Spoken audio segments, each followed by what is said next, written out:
Spokane police sergeant who was fired after a drunk driving and hit-and-run collision is about to get his job back. On Monday, the Spokane City Council is expected to approve rehiring Brad Thoma and giving him more than $250,000 in back pay. KXY4's Jeff Humphrey was at City Hall where elected officials worry this settlement is sending the wrong message.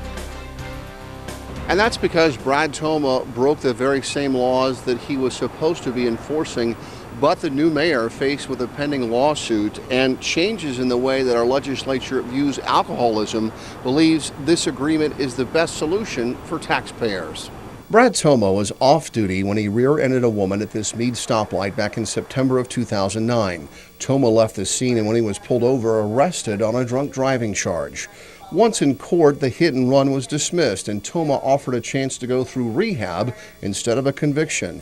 However, as a condition of the deferred prosecution, Thoma wasn't allowed to drive a police car unless it was equipped with an ignition interlock. And that was the stipulation when he was terminated, that he could no longer serve as an officer because he wasn't able to perform all the duties.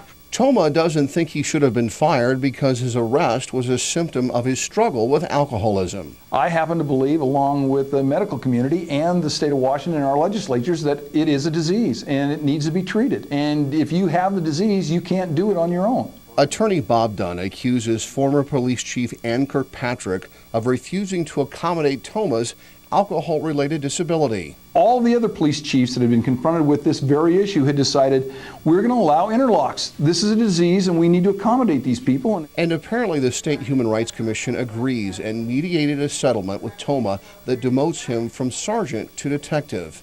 Mayor David Condon says recent changes in state law leaves him little choice but to resolve the issue. In this case, the law was not on our side, and like I said, we needed to move forward, and definitely is one that I agonized over. It does not send the right message to our community. Condon says this is not a sweetheart deal extended to Thoma because he's a police officer. Thoma's attorney says his client is getting a valuable second chance. He is sober, alcohol-free. He's a good police officer. He's a good policeman, and this city of Spokane deserves to have him serving them. And it's true that Thoma, who is a former undercover drug cop, seems to know the face of every crook in the city, is a prolific crime fighter, but he has a lot of catching up to do before his bosses here at City Hall are okay with this agreement. Reporting downtown, Jeff Humphrey, KXLY4.